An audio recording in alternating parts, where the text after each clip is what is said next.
Well, good afternoon, everyone. I hope you have found our sessions earlier today to be very productive and a good use of time. My name is Adam Derry with Field, a distributor based out of Rockford, Illinois, and I have the privilege of serving the NFDA as its president. It's an understatement to say there's a lot going on right now in terms of supply chain and logistical challenges. Some of this was covered honestly earlier in ITR's webinar, in terms of exchange rate volatility, material increases, demand fluctuations, port and container bottlenecks, and product and container cost increases. So it's certainly a very applicable topic for all distributors, and I would say also many associate members as well, fighting these battles every day. So with that, I wanted to welcome everybody to the Logistics and Supply Chain Challenges panel discussion. During this presentation, everyone will be muted. We've been pleased thus far with the Q&A and the engagement thus far, so let's keep that up. Please utilize the Q&A section to the right of your screen to ask panelists any questions. We strongly encourage interaction and covering topics obviously of greatest interest to you, so please jump in and ask questions. So I'd now like to introduce our panel today. Melissa Patel is our Director of Supply Chain at Field, and Marc Strandquist, who's the CEO of Optimas. And I think Marc's jumping on here shortly. So we're thankful for both of you for your willingness to share your perspective. We also want to thank Eric Dudas, the managing partner at FCH Sourcing Network, for moderating the topic. He always does a great job facilitating these events. So welcome panelists, welcome Eric, and I'll hand it over to you. Thanks, Adam. Eric Dudas here again with you, everybody. Hi. Hopefully you're coming back fresh from Lawrence Klaus's presentation, and we are a little short on the panel today. It was advertised as a 3-person panel. I'm glad that Melissa's here, though. Hi, Melissa. You're looking well. Hello. Marc will probably be here shortly, so don't fret. Last time I did one of these with him, he was a little bit late, but he's a solid guy, so he'll be here. Rich Magliola was regrettably had to cancel. So in memory or in honor of him, I do have a Vertex pen that I picked up at the last Vegas show. So you're here in spirit, Rich. I hope whatever's going down, it's okay. So the topic today is we're going to, I guess, Melissa, we'll do the best we can till Marc arrives. And we're going to be talking about all the tumult in the supply chain. And that is an understatement. I could tell you all, folks, that we just closed the Fastener Distributor Index survey for the February data, closed that down yesterday afternoon, and it's quite dramatic. The numbers are quite positive, actually.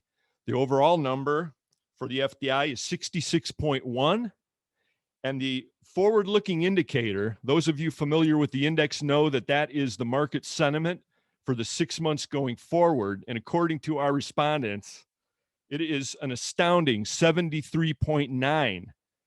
So anything over 50 is positive. This is the highest number we've had on record. So all of the problems that we're having with supply chain that we'll be discussing today stand in stark contrast to that very, very positive and high number. I'm sure Melissa will have some thoughts on that, and Marc when he arrives. So to set the tone for the conversation, I'd like to just read out one comment that came off of the FDI, because there were a lot of them, and they were all pretty similar. They were like cookie cutters. And Melissa, you and I can run down some of these later if we need more to talk about. I'm sure there'll be a lot of questions rolling in, though. Here's the example of the type of comment that we were receiving on the FDI. Quote, material price spikes are unreal. In some cases, 30 to 60% higher. Freight costs from overseas continue to be as challenging as getting products out of the port in Long Beach. Lead times are climbing as overseas is bombarded with orders from the big boys, and domestic supplier lead times are skyrocketing. Meanwhile, getting material pricing domestically can take up to 2 weeks due to shortages. Quite a mess right now. So, see, Mr. Strandquist is joining us. Welcome, Marc. Hi, good to see you. Good afternoon. Can you hear me all right? We can. You sound wonderful. And we're going to use the old maxim of ladies first on this one for our opening comment on the general theme of the conversation today. Field's Melissa Patel. Thank you very much, Eric.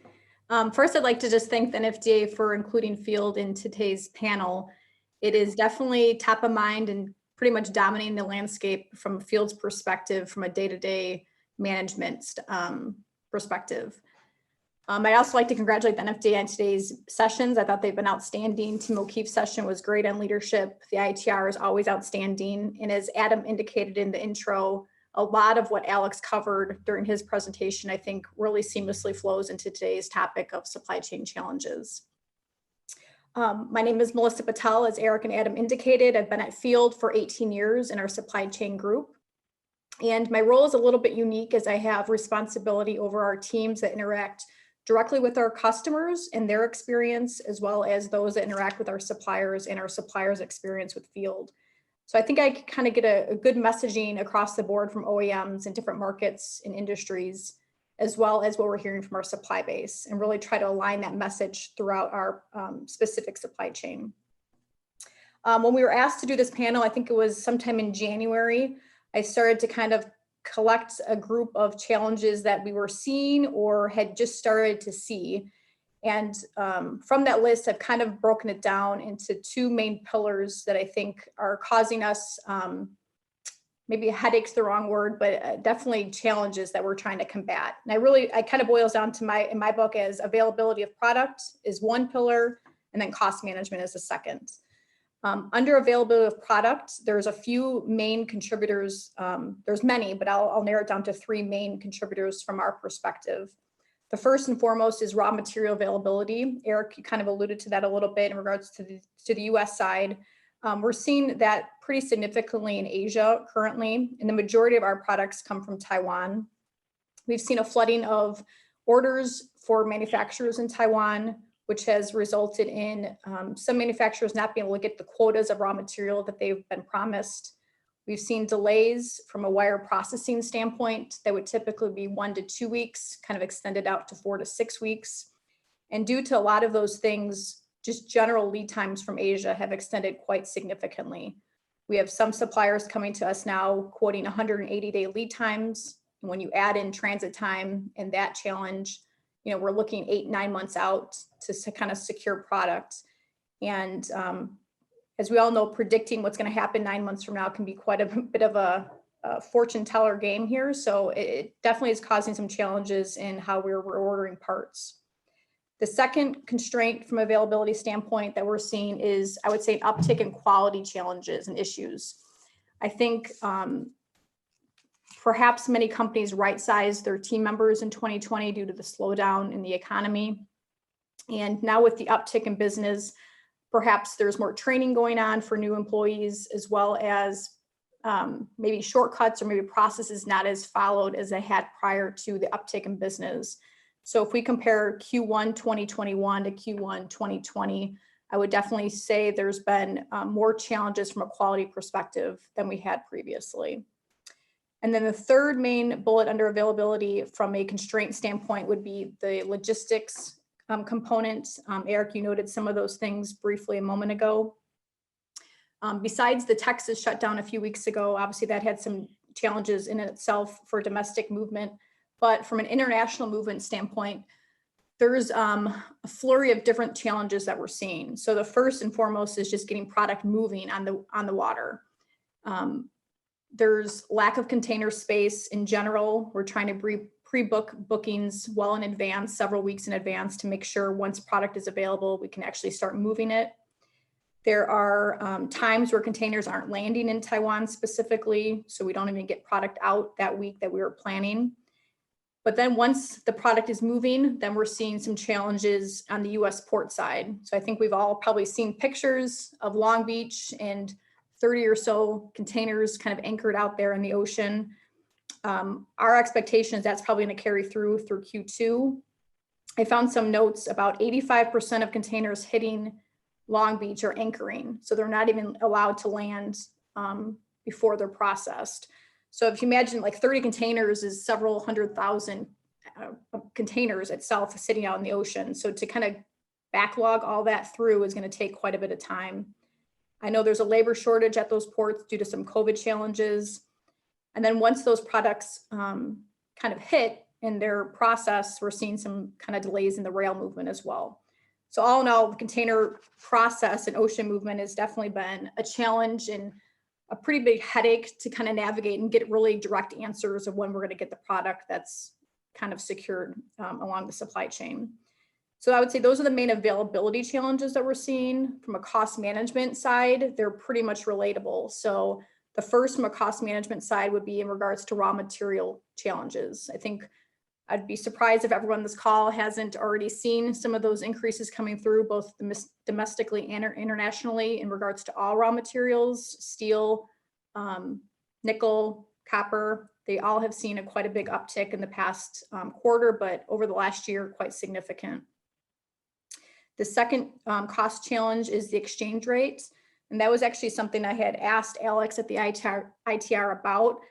When we compare the dollar value to Taiwan and China from a year ago, it's devalued about 7 or 8%. And that's a pretty big percent. I don't recall a time where exchange rate has been so prominent in discussions that I've been a part of. So it's pretty difficult to mitigate and negotiate that away because that's a real kind of one-to-one relation of what they're paying and procuring from a material standpoint in Asia. So that's definitely created a lot more challenges than I've kind of seen in the past. And then the third challenge that we're seeing is in regards to transportation costs. Not only have obviously ocean movements increased about 100% from a few years ago, but due to some availability constraints, obviously premium freight has also gone up, if that's domestically or internationally, just so we can secure the product. So all in all, I would say those are all the main things I would say that we're seeing from a challenge standpoint. And I would probably wrap all of it around just making sure our teams are focused on the mission at hand, right? So it's taking care of the customer, making sure we have the product that they need when they need it, and really controlling our expenses as best we can. And really giving them the knowledge and the information to be successful and communicating that message to our customers and knowing the information to negotiate with our suppliers. So that's kind of a constant educational standpoint that we kind of work with our team on. A lot of our team didn't go through the recession in 2008, 2009. So they haven't kind of experienced a lull and then a quick pickup before. So kind of giving that pace is quite a bit different from what people I think have been accustomed to. So I would say that also in general is a theme that we're kind of fighting as well. So those are some high level information that I can share today. Thank you.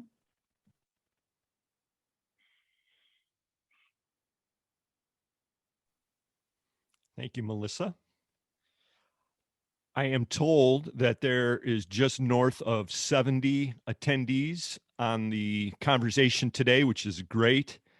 And I'd like to invite you to use the event portal to send questions, and we'll deal with those questions. Marc Strandquist is going to come up in a moment with an opening comment or two.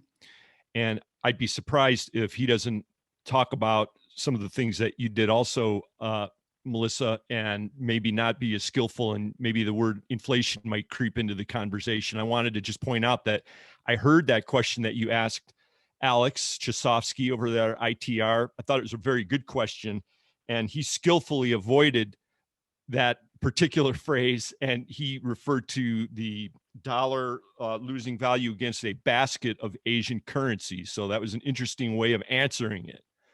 And I think we'll be discussing that a lot more as an industry, as a country, really, as time goes on. So folks, keep the questions coming and we'll get to them. And Mr. Strandquist, please bestow us your wisdom.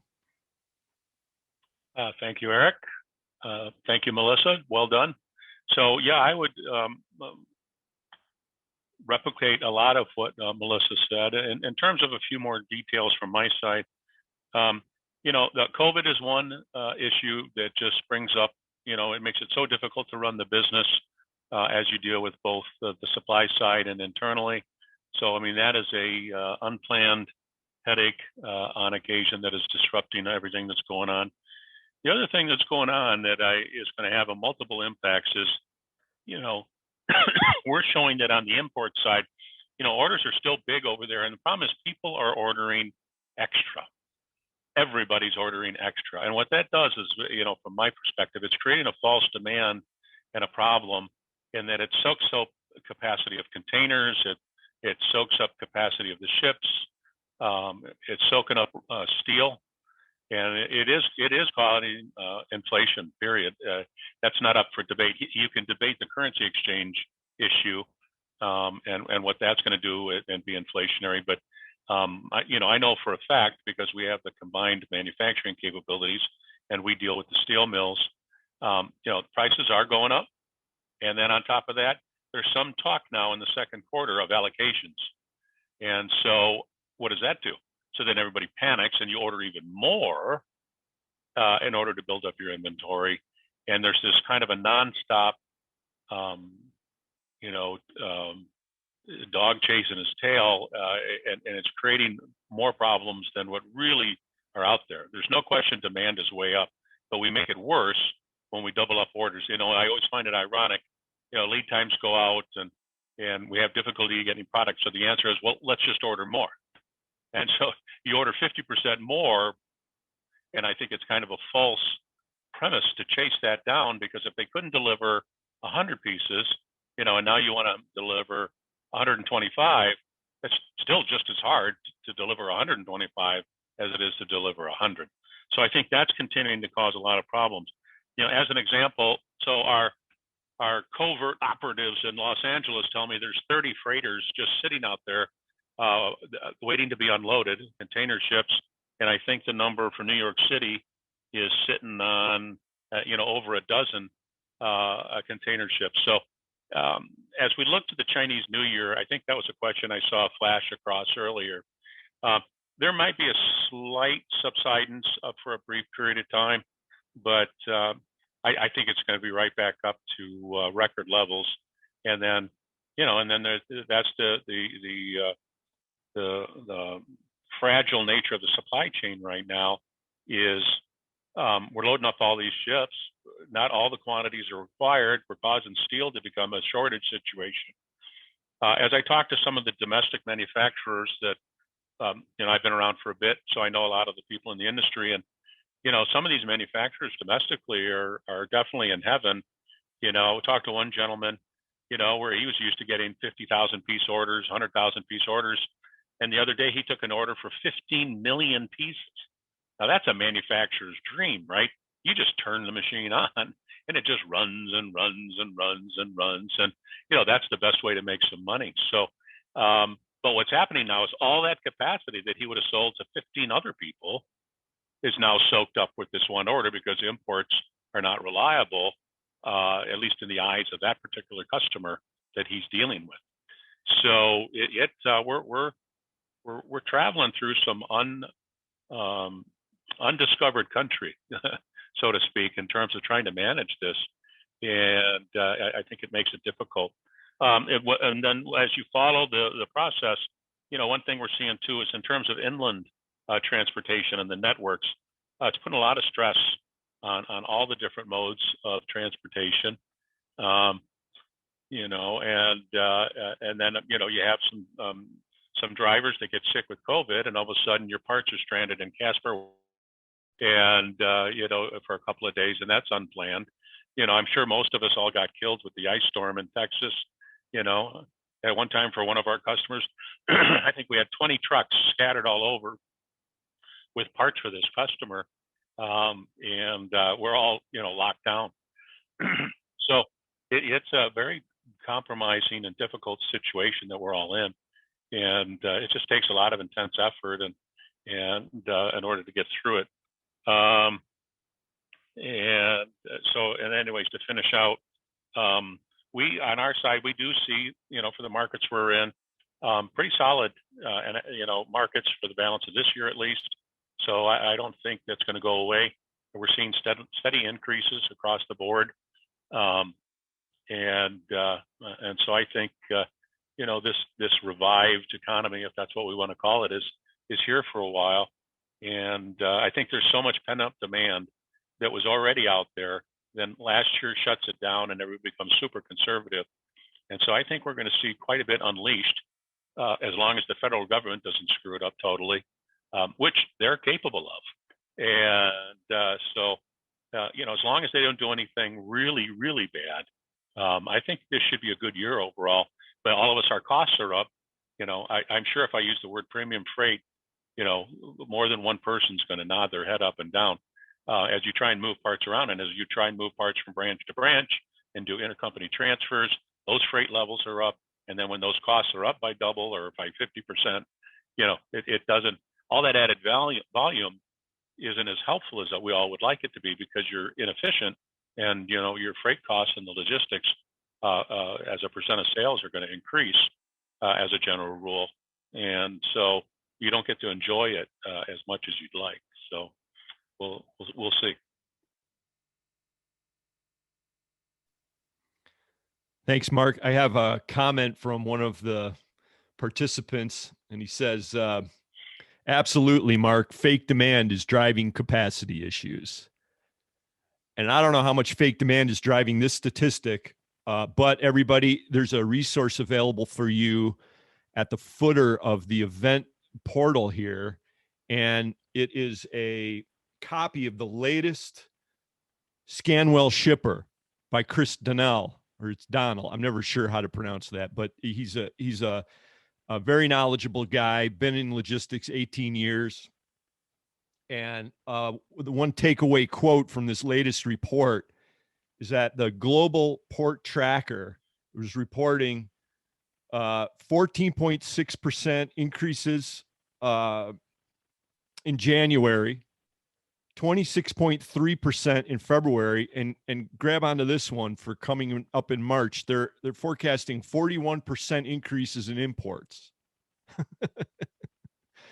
So you think we got headaches now? There's a whole lot of information on that newsletter, folks. It's very well worth your while. And also in the resources is the email for Chris if you would like to sign up to receive those emails, those newsletters. They're monthly now, and he's recently expanded it, and it's very, very good. Chris also appears on episode 160 of Fully Threaded Radio, so jump onto that episode. He did a pretty good job of thumbnailing a lot of what we're talking about here. And some questions are coming in, and so why don't we throw one of those to our panel right now. And this one is something that we touch on a lot either. It says, panel, are either of your companies actively looking to reshore parts back to the USA for the long term? Melissa, did you want to go first? Sure, I can go first. I think the answer to that is yes. I mean, we're always looking to make sure we have the best total cost for any item that we're purchasing. I think the evolution is interesting because when the 301 tariff went in for China, I think a lot of that work in China at the time of products being produced there was evaluated several years ago to make sure that was the best model and see if we could nearshore, bring that back to the US. I think it's a constant evaluation for us. It's always top of mind when we're doing commodity evaluations to see if we can move product back to the US or to Mexico or move from China to Taiwan. I would say in general, the percent differentials that we see is still quite significant, Asia to US, depending on the product mix. So again, it's a kind of a commodity by commodity evaluation. And I thought actually Alex's comment at the ITR, I actually made specific notes that he talked about was in regards to supplier resilience by country and really understanding the true costs involved when you're importing products, outside the US. I think we all probably have a factor we use for freight and duty and things like that, but what's kind of the hassle or risk factor associated with doing so? And maybe using a gauge to apply to items that we purchase outside the US. So that's something I took specific note of to see how we can apply that to our future evaluations. But I think that's always a constant in my book, that we always evaluate that. Yeah, we're the same way. I mean, as an example, we're not too crazy about India suppliers. And that might be something that we're working at pretty hard to eliminate that and to bring that closer to us, even if it means going all the way to domestic. We've always had a real strong domestic presence anyways. Our percent actually of imports is not as high as you would think it is. And, but we're still trying to develop our Asian sources more. But, we've been primarily a domestic supporter, and but where we can and where the supply chain's at question, and actually the customers are challenging us, with this, because they're terrified as to what's going on, and a lot of them have been asking those types of questions. Not only your length of your supply chain, but they're also worried about financial stability of the supply chain. And so, as you talk about onshoring, part of that element of that is making sure people's financials are strong, and then that because obviously last year made an impact on people, and some people are going to survive and some are not. And so that's why this is why an OEM customer pays us distributors extra money to manage the supply chain and to be that manager of these problems. And so that's something that we have a couple of customers that want regular meetings and to identify troubled suppliers, and whether it's by finance or quality or delivery, so they can be part of that and accept the fact sometimes that we may have to make a switch.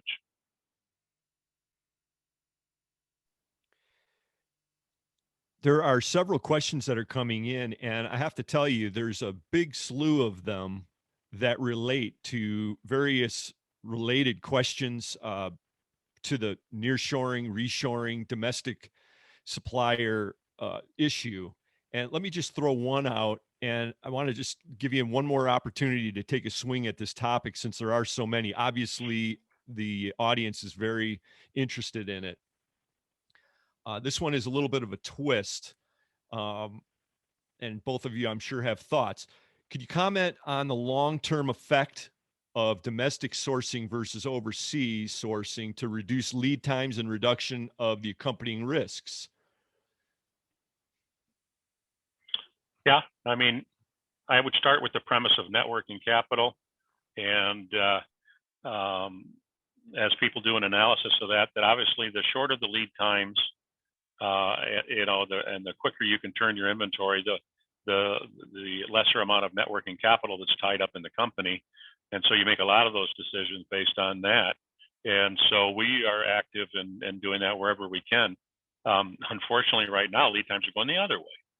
And, they were shrinking there for a while, and now it's quite the opposite. So when we look at that and we make decisions, we look at the total value of what's occurring, and then the risk. And so, yeah, let's say a domestic person is suppliers within 5 to 8%, of an import. But then once you look at the whole value of it, and then how much extra inventory do I have to carry? Will that domestic supplier carry inventory for us and ship from inventory and do all that? That's one reason why we've kind of stayed the course on some of the domestic side of this, is the flexibility. And then, we want to manage our networking capital as closely as possible. Are we getting that return on investment for that amount? It's the same thing as when, we also measure networking capital down to the customer level, right? So customer X might have $10 million of networking capital, and then, but if we did go all import, then all of a sudden it might end up being $15 million. And does the return on investment make sense to do that? So it's not simply a piece price analysis. I think you have to look at the whole chessboard and make a decision of where to invest your money. And you can't let an individual part that you're buying for 10 cents and you can buy it for, there might be a risk of buying it for 13, and you say, well, geez, that doesn't make sense. You have to look through the whole picture. And I'm proud of our team that we really try and be as thorough as we can on our higher dollar, certainly items, the A, B, and C type of things, in terms of making sure we're managing this in a profitable way. Because you can get lost in the clouds, right? Some of these customers have 3,000 part numbers or more that you're supplying, and a lot of times you don't spend a lot of effort really trying to understand the value of the program. And so that's something that I think we look at all the time in terms of making those decisions. But I would plead with that comment, which is, look at the whole picture with your networking capital and what kind of inventory is going to be tied up. I mean, right now money's cheap as hell, right? And we just went through a refinancing and cut all our costs in half. in terms of our original financing when the company was bought. We had bonds, and now we just went straight back to bank debt, and we eliminated half of that, and gave us a lot more flexibility and more profitability and all sorts of good stuff. So, that the good news on that side is interest rates are low, but you still want to manage your net working capital, and we help drive our supply decisions. Melissa, did you have anything to add in terms of opportunities for domestic suppliers or anything other related? No, I think Mark pretty much covered it. I think the Okay. comments he made and the interest rates being so low is obviously a very positive thing, but it's good to have those processes in place now for when those interest rates start picking up. So you're not kind of battling it a few years down the road, as Alex kind of showed the uptick potentially in 23 from interest rate standpoint. So yeah, I would agree with everything Mark just said. Well, let's shift gears. What do you believe is the driving factor in the price increases overseas? In other words, why is copper, aluminum, or nickel increasing so much? Is there an end or a plateau in sight? So from my side, commodities, all commodities, corn, grain. If you look at most commodities, we're in an inflationary period right now. Oil, right? What was the oil before November 6th, And now where is it at now? And what's your gas prices have gone up, 30% since the new administration rolled in with all the things they've done. So, I think that's part of it. And I think in Asia, it's a capacity thing that drives prices up. I think it's the currency drives prices up.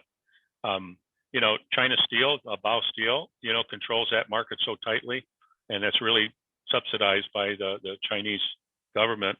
So whenever they make a move, basically the whole Asia shakes and corresponds to that. So, I think there's a lot of those: capacity, currency, all those things.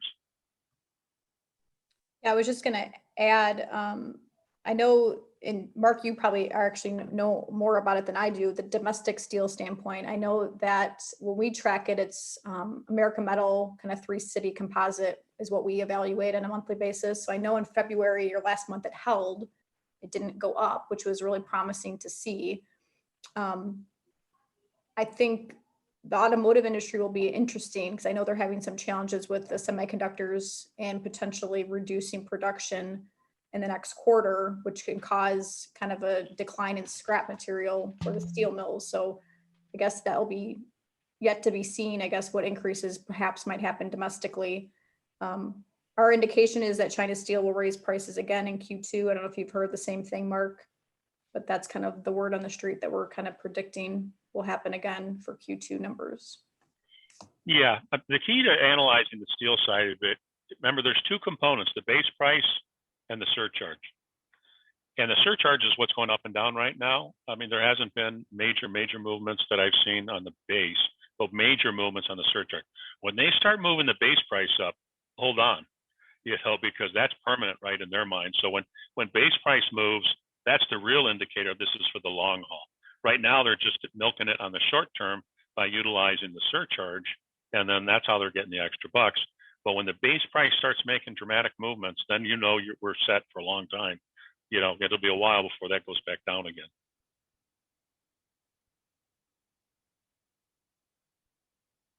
And I think, specific to your original question, all the commodities, when you're talking about copper and brass and all this other stuff, it's all about alloy. And then you sink your teeth into the alloy and you start looking at nickel, right? And you look at all those types of things that are base of that. And those things are, as they go up and down, stainless has always been the classic.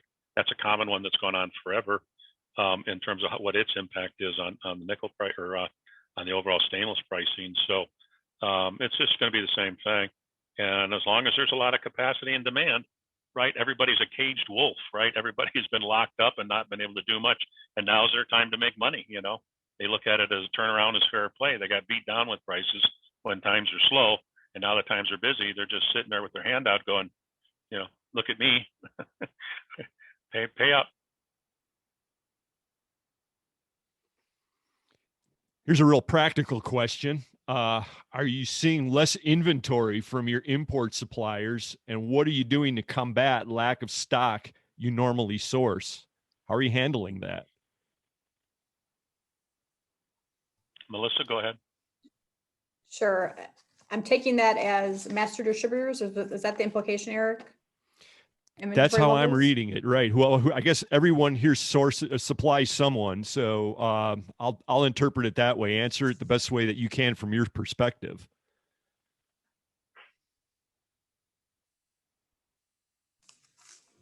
Okay, I apologize if my sound is not coming over very clear. I feel like it's been sketchy, but I would say inventory levels in general are down from our perspective.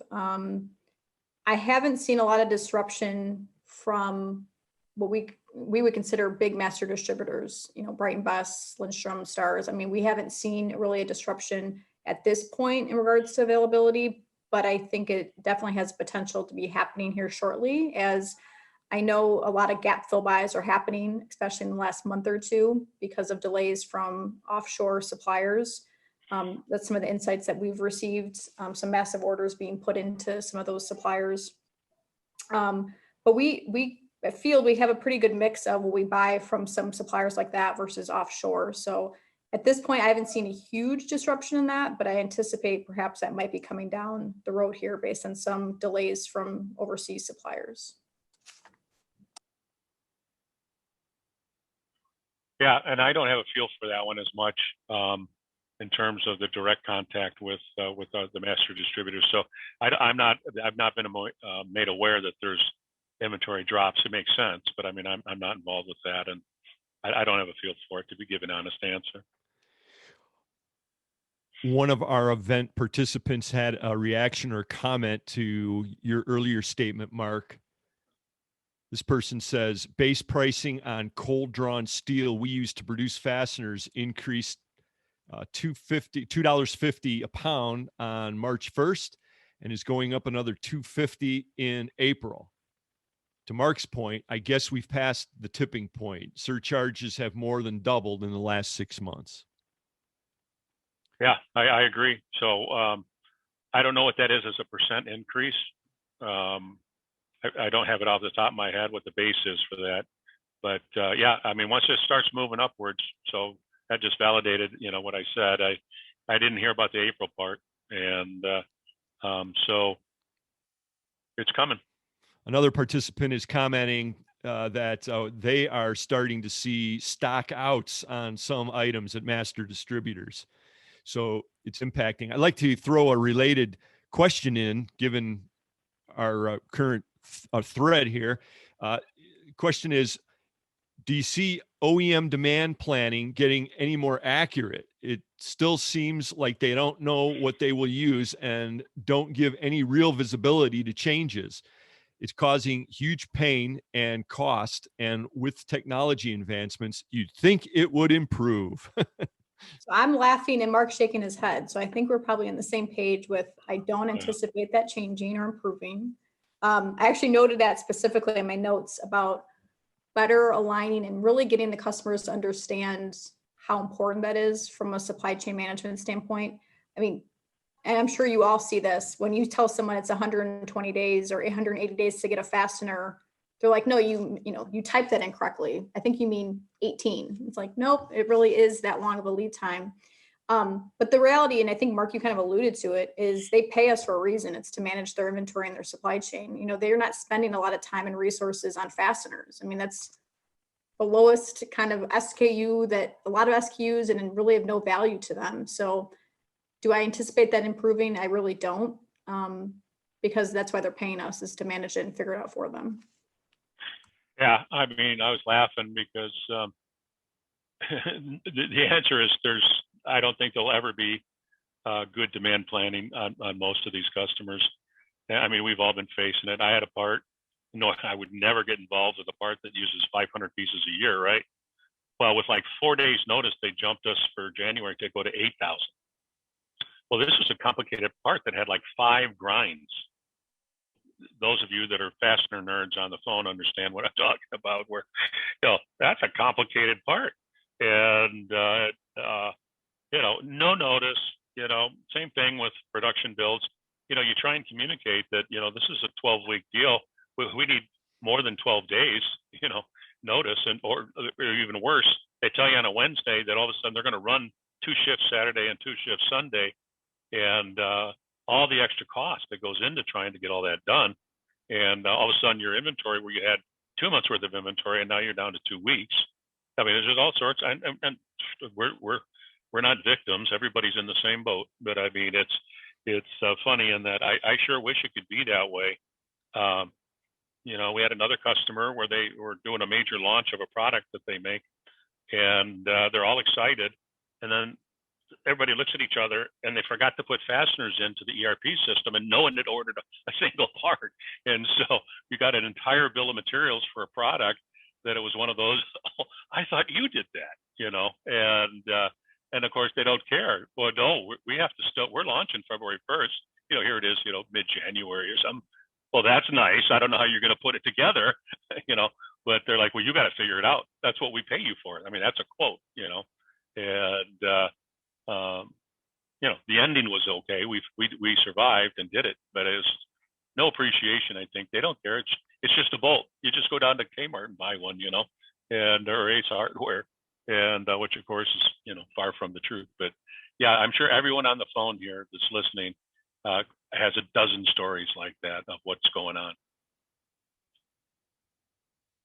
Okay, great stuff.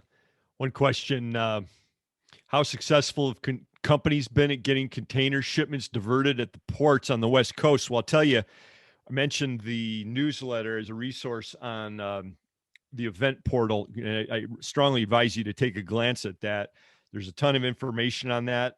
You too can have your own covert forward observer at the ports, because Chris is on top of it. And I think his numbers, Marc, of container ships out stuck basically is even higher than your report, at least at the time he was viewing it. And the answer is that it's really a pretty big mess, and there's a lot of reasons for it, as he explains.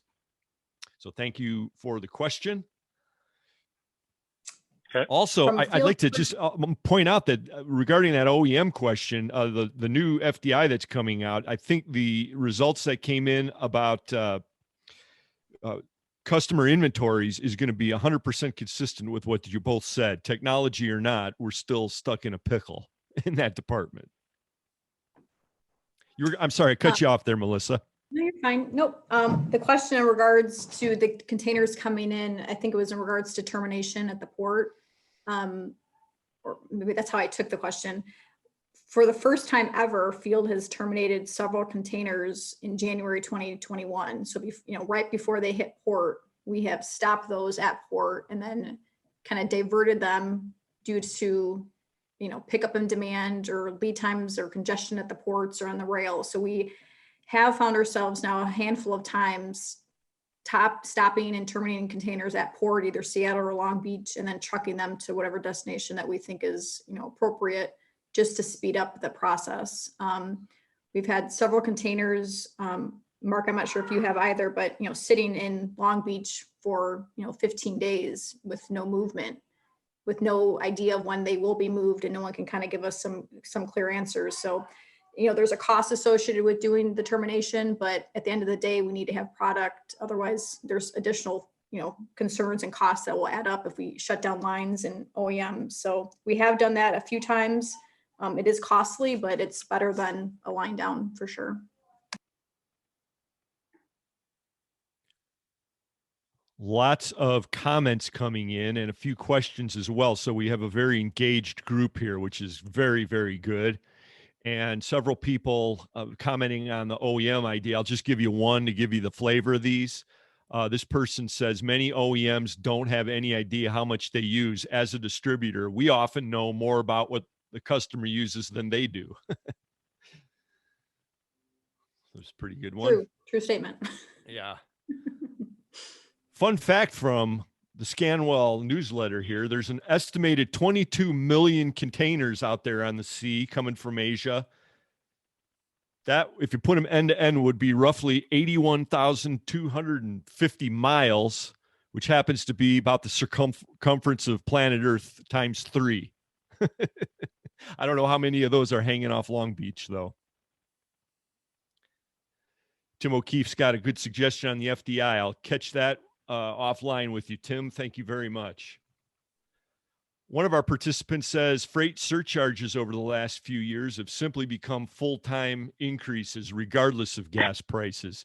Do you see that sort of thing creeping into pricing? I guess the answer is yes. And the same would apply, as I understand it, with air cargo as well. Is that an area that either of you can comment on, air cargo? Well, I'd rather not. We're, during this time period, candidly, we certainly have had to do that quite often. Yeah, I mean, we're seeing prices go up for all that stuff. I mean, I can't tell you as a percent right now, but again, it's demand. And I thought I read an article recently where somebody, obviously not in the heavy business that we're in with the weight we have, is starting to recommend just using air cargo to begin with, and to avoid the risk of the containers, and just start to fill up the planes.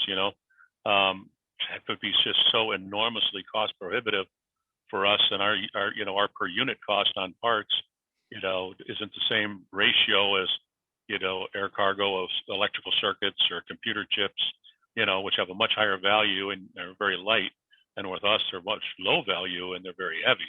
So it's kind of a reverse issue that was just really not palatable, I think, for any of us. We don't need to build up frequent flyer miles. As we all know, it destroys your P&L. So more than ever these days, right? It's become quite obvious. Oh yeah, no. So is the pandemic mentality or mode of operating, is that built into the cake now too? I think it is. I think you already answered that though. Sorry, Melissa, I cut you off again. You're fine. Go ahead, Melissa. Did you want to jump in? Yeah, no, I was just going to say, similar to Mark, I don't know the percent increase air has been. I do know it's up. I don't know the percentage. Ocean freight, I know I think it's close to 100% increase from a few years ago. So the comment about kind of the surcharges becoming permanent definitely seems to be an accurate reflection for sure. A member of the audience comments, air cargo prices are totally out of control. Unfortunately, the weight of fasteners is a problem for the air carriers to handle. Yep, they're heavy. Ask Craig over at Eurolink about that. He's flying in all the time. He knows all about it.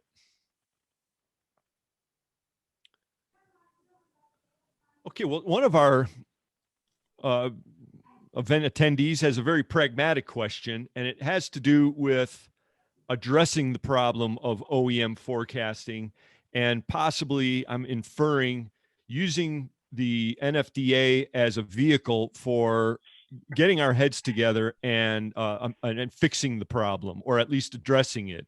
Can either of you two see a way that the NFDA or similar organization could help our customers to better feed us the data they need, or is this just something we're stuck with?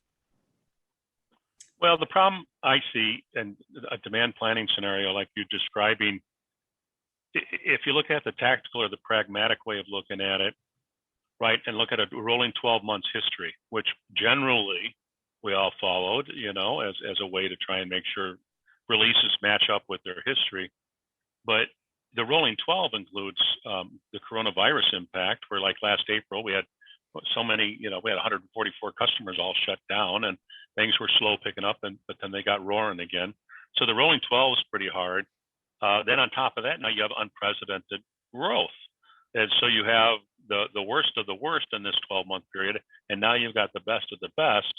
And, I think, what the biggest thing is, and this is a shout out to our customer service people and the sales people and the people that I call the eyes and ears of the company, is know your customer and make sure you understand the product lines, make sure you understand the build rates, get a relationship with their demand planning people, and be able to sit there and then take that information back to your people and say, listen, I know it says this, but here's what's really going to happen come June.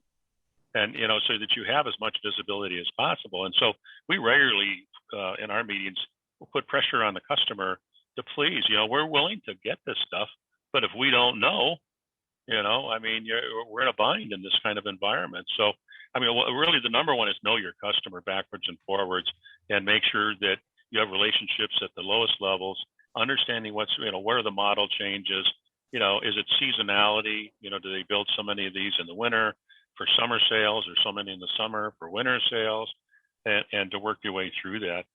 Because I think the traditional rolling 12 is pretty useless right now, because there's such gyrations in demand that it's going to make it difficult. And but to me, it's know your customer, have that kind of relationship that you're talking, 3-4 months ahead of time. We had a customer the other day. What's today? Wednesday, Monday, that said, they make 160 units a day, and now they're talking about going to 185 in 90 days. And that's not, on a dime, a nickel's worth of product. It's a big dollars. And but at least we got 90 days. That's a miracle. So and we're able to take action and try and see if we can solve the problem ahead of time and in a calm manner versus everybody's up all night and working over the weekend trying to solve the issue. Yeah, I definitely agree with everything, Mark, you just said. Having the frontline people, the account management team, the on-site team members, talking consistently with our customers really helps narrow the focus down of what the challenge items will end up being. So that definitely is a best practice that I would definitely institute if you're not doing that currently. It's a bit challenging, I think, for some of our suppliers maybe to interact with field. Maybe I'm assuming that because we have so many customers that when you ask us a question, we kind of have to really dig down and to know what item you're talking about for what customer. So I can see that probably being a challenge for some of our suppliers. But for us, it's kind of like focus on the top customers, have those conversations on a regular basis. Every single month, we're evaluating the flow of material by customer. And we have the ability to, if they don't have a forecast, to predict for them, right? If they're going to be up 5%, 20%, we'll plug that in to really see where those gaps in supply are going to be at based on lead time and what's flowing in from open POs. So, yeah. As I understand it, Adam Derry's going to hop onto the call before we close out, and that's in just a few minutes. So I'd just like to say that I appreciate that. I'm Eric Dudas with Fully Threaded Radio, FCH Sourcing Network. Appreciate the invitation. Kelly, you called me to invite me on this. It's always an honor to participate with the NFDA, and I do appreciate it. It's fun. I learn a lot, and I hope everyone else does too. Have a comment here from Diana Chakowski, and she says, "Thank you both panelists for addressing every single issue we have been facing on a daily basis. These are challenging times, to say the least." So Marc Strandquist with Optimas and Melissa Patel with Field, you have done a great service to your industry participants here today, and it's just a great thing. I have kind of a follow-up, a final thing that I could throw out, but I see Adam popped in, so maybe I'll defer to him. Adam, you got something to roll on us here? No, go ahead, Eric. I just want to be ready to make some closing comments. So okay. Well, the thing is, this is something that we threw out on the podcast, and I think it's germane here, but it has to do with the optimism that's out there. I noted at the top of the conversation today that the forward-looking indicator, as reported by the FDI survey, is 73.9, which is the highest we've ever had. Okay, so this is wild optimism in the industry. And meanwhile, we're talking about some really hair-raising situations with supply and logistics. My question is simply, how do we account for this disparity in what's happening and our optimism? And I'll just mention something that Adam or Alex Chkosofsky said from ITR during his. He said, "Hey, everybody, one strategy you should be using is to use other people's pessimism to your advantage." And I just want to pat the fastener industry on the back and say, I think that's exactly what's happening. Marc, how do you account for this disparity?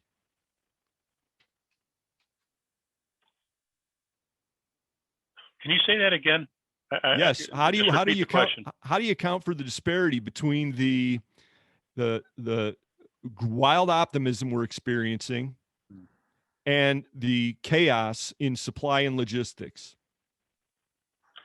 Well, I think they're kind of apples and oranges. I mean, I think everyone sees that when there's an opportunity for additional volume, that is prosperity, and everybody should be optimistic. And I think maybe it's a little overzealous, just because within the last year we went through this horrible time period of not knowing about what's going to happen with the virus, and so maybe there's a little bit of overreaction there.